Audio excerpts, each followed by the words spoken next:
Julie Anne Peterson, welcome to Women Investor Wednesday. Well, good afternoon. How are you today? We're so happy to have you. So you're in Thank you. California, I right? am. I So yeah, am. San Diego. afternoon for you. I usually am in Fort Lauderdale. Today I'm in Cleveland, but still same time zone. So we're so happy to have you. We're going to talk about your investor journey, but you're also a lender. You lend money. So ladies, and we have some gentlemen that also follow the show. At the end, we're going to definitely have Julie's information because if you need a loan, she covers all different kinds of asset classes. So we'll definitely speak to that also. But let's jump in. As we talked about before the show started, 3%, deplorable number of all investors in commercial real estate. Only 3% are women. I'm on a mission. I'm 63, Julie. By the time I turn 70, I want that to be 10%. So, but we got to help women know that it's okay and that there's those of us out here that are doing it. So, can you start the show by sharing the journey of when you first got started and how that happened? Yes, certainly. Well, again, thank you for having me today. My journey is long. It's 33 years. Even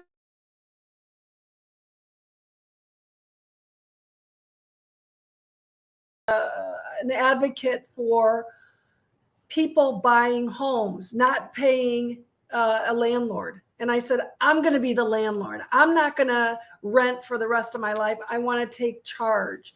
So when I actually left, I was from Chicago, left when I was 18.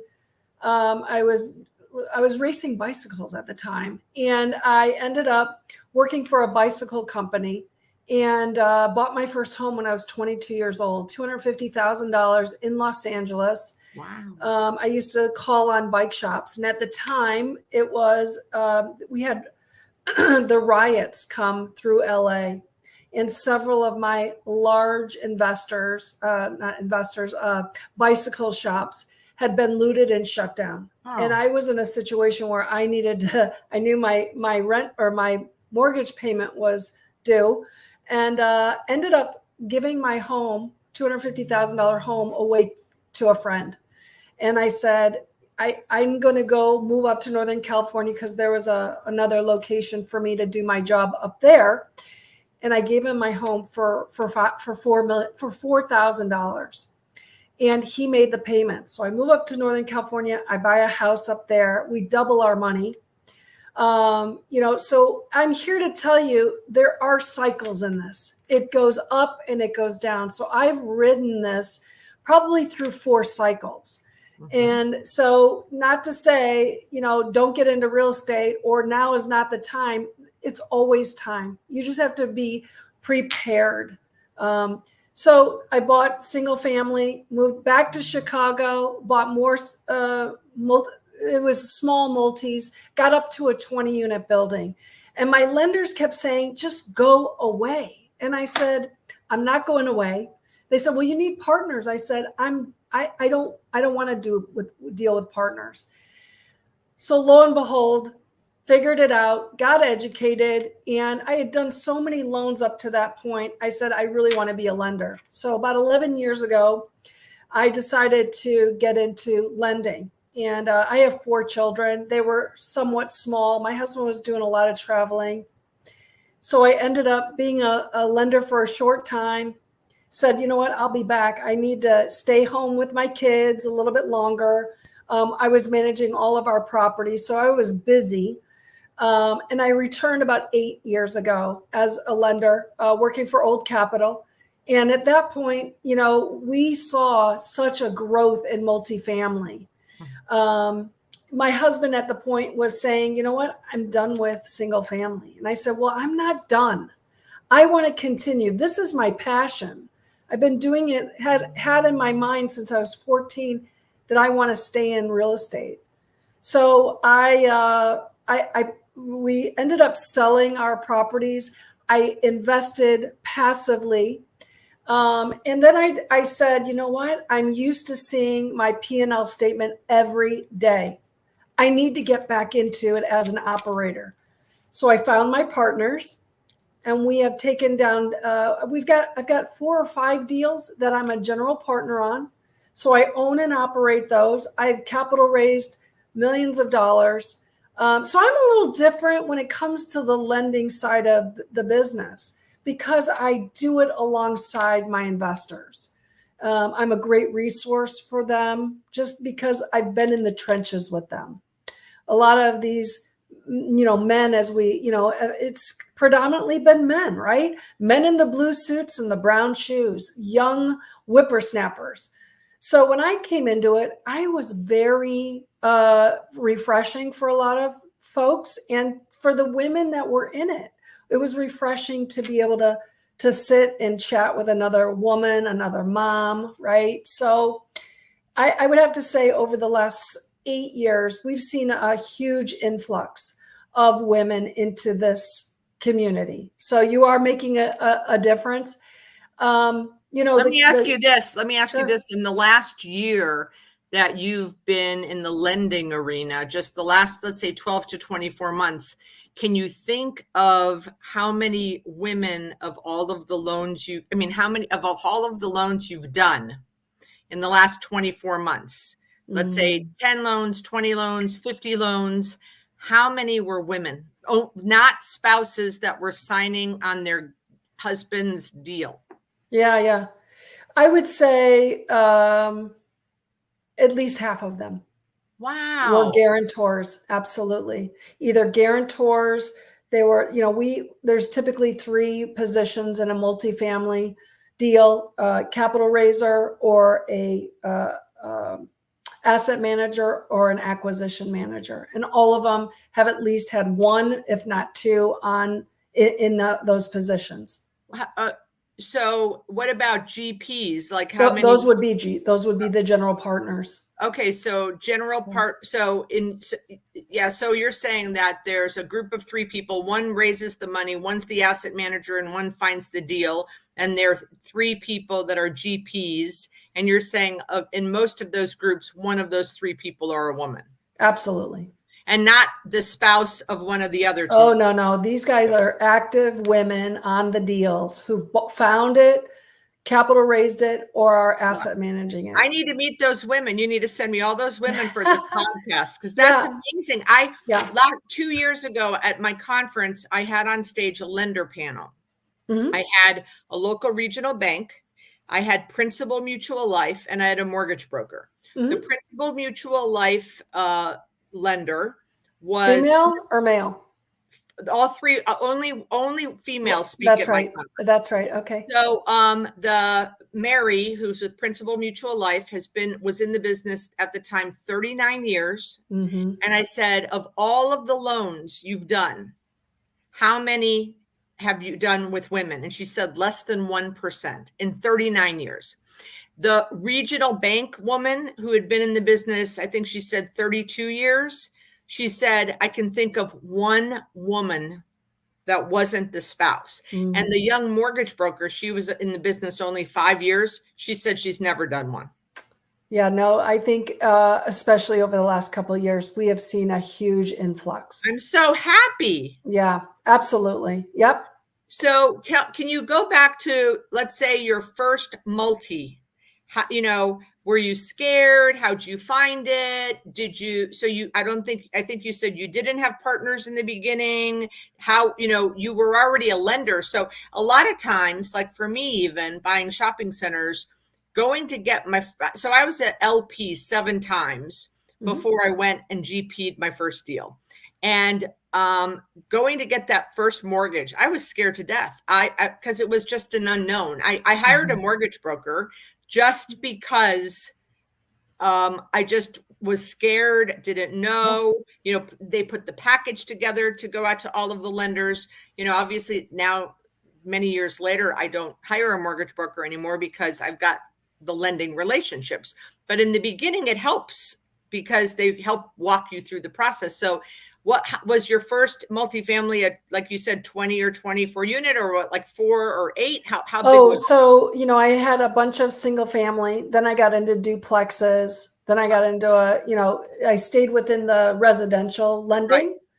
And then I jumped I got a 12 unit and then I got a 20 unit. So how the So 12 unit, was it off market? Was it listed? Did you have broker relationships where they brought you the 12 unit? yeah, in that case, that first one, it was a property that was close by one of my other properties that I owned, and we had made a relationship and they had brought it to me. So off So market. yeah, that was not an issue. And did you buy it cash or did you get I a did. loan? I did. I actually got it. I paid cash, but I also had seller financing. Great. So that was very helpful because again, these lenders are like, no, you go away. You only have single family experience. So, I'm a broker. So I want to have loans. I want to help people get loans, but I got to tell you, if you can get seller financing and you're new to this, it works out really well. You can Especially, really, and that's what's happening now with rates. I mean, yeah. I I have a woman who I met through the conference and in Miami, and she was on stage, I think our second year, and she had done a 4 unit, an 8 unit, a 4 unit, and an 8 unit. I said, okay, so next year at the conference, how many, you have she had 30, it's the 16. 24. I think she had gotten up to about 37 units. And I said, well, what's the number going to be when you're on, when you're here next year? And she said, 50. I'm like, 50? You need to get to 100. And so the year later, I said, who remembers Natasha? And, they raised their hand. I said, what was her goal? And someone yelled, 100 units. I said, Natasha, where are you? She stands up in the audience. I go, how many units are you at? She goes, 102. Is that Natasha with the blonde hair? No, it's Natasha Falcone. So Okay. so I've since invested with her. Okay. And in her last 3 or 4 deals, and she's been able to get seller financing. Yeah, it's really wonderful, right? I mean, as an Absolutely. owner operator, we're going to do whatever we can to get it done, right? Which was the big leap? What, if you look back in your portfolio, was there ever one that you thought, oh, am I going to be able to do this? Because fear has women, I don't know about men, but women, when I first started out, well, why aren't you investing? They like, I'm afraid. And I go, well, what are you afraid of? So. Well, I mean, I think as you start out, just putting in 50,000 of your own money into a renovation that you don't know necessarily if you're going to be able to generate the income over a short period of time, so that, and I was investing in California, which I would never do again, but, wondering how that I'm putting out a bunch of money. I'm not really cash flowing.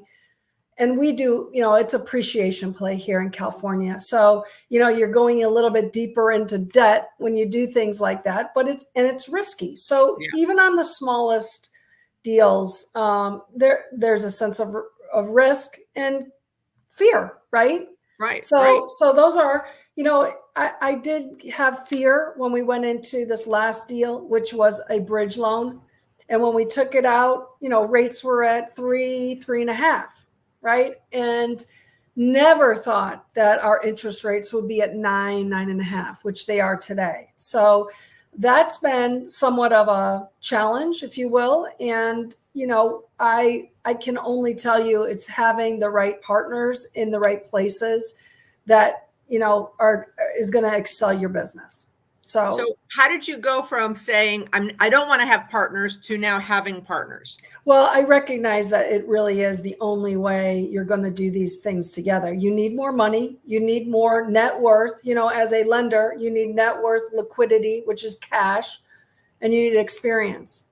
So I could get one of the experience, but I couldn't pull off the net worth and liquidity all the way to get to my next level, which was, 100 plus unit building. So you really have to make good relationships. And I will tell you, the relationships have been key. And I've made some poor decisions on partners. Me too. They don't on the face show that way. But once you get money involved and decisions and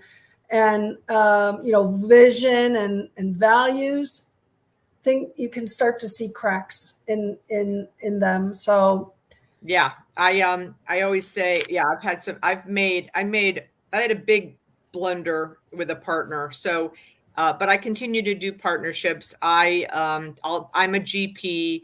I raise money. I have Mhm. LPs come in. I'm an LP in other people's deals. I bet on the jockey and of course the Yeah. deal. I Mhm. mostly am in I LP in, so I only GP retail, my own retail deals, because that's Mhm. my expertise for 39 years. But I LP with multifamily, industrial. I would LP with I mentioned our friend Therese Southwell with her Mhm. senior housing. I love, her and her mission and what she's doing. My dad once told me, good Midwestern Wisconsin man, the only good partners are dance partners. Ah, that's funny. Yeah. That's a really good point. And I was having lunch with a friend of mine who had just broken up with his partner in a business partner. And he said, the best thing that I could have done in this situation was when I got into a partnership with this person to outline how our breakup will look. And I thought, that is so terrible, but it really is the truth. Who's going to get what? And if we know what the rules of the game will be, you might have a little bit more peace about, hey, does this work? Does it not? Are we in agreement early on than waiting for everything to crumble? Yeah. So I thought that Sure. was great sense of So you said information. 4 kids. What are their ages? Yeah, well, now they're older. So 24, 23, soon to be 22, and 19. So I had 4 and 5 years, and we were busy, right? And, to this day, they do not want to go into real estate because I would Right. take them to my properties and they're like, oh, Mom, you told us it was going to be 20 minutes. I know something happened. I have to go fix this. I have to fix that. And nobody wants to get into it. So unfortunate. Mine don't either. I have a Yeah. 23 that lives in LA and I have Hmm. a 21 that plays golf in college. They have zero interest in the Yeah. real estate. It's Yeah. breaking my heart. Yeah, it is. It's very tough when you have this passion. You want your kids to follow. And, I want my husband to have the same passion as I do.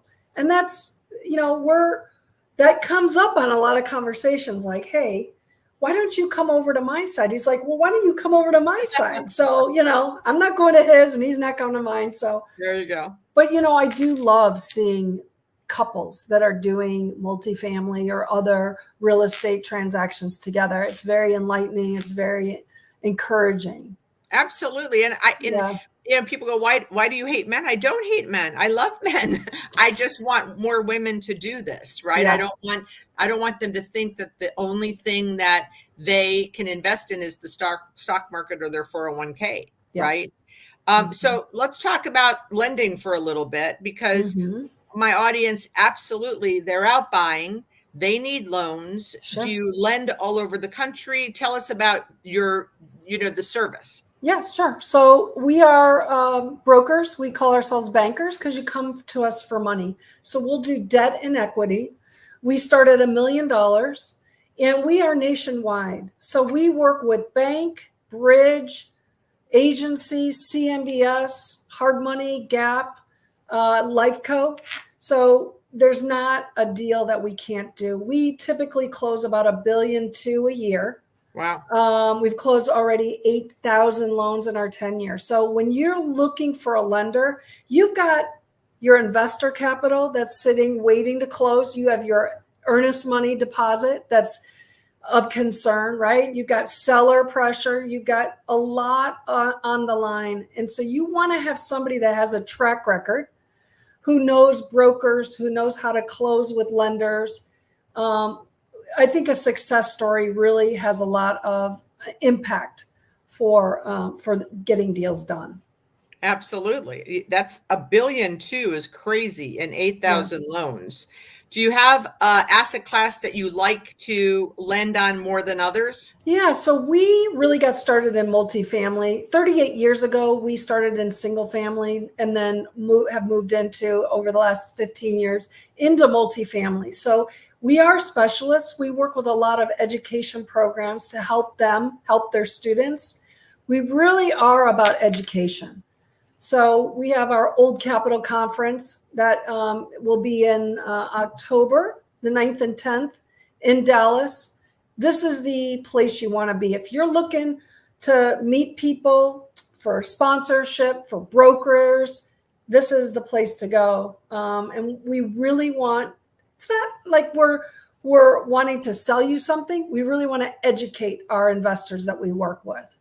That's amazing. So yeah. So it's the 9th and the 10th in Dallas. Yes, and it'll be held at the George Bush Library. So we're very excited about it. Yeah.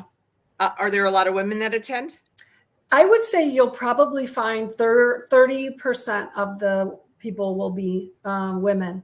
And there's like panelists that talk about lending, the market cycle that we're in. We'll be talking about property management, asset management.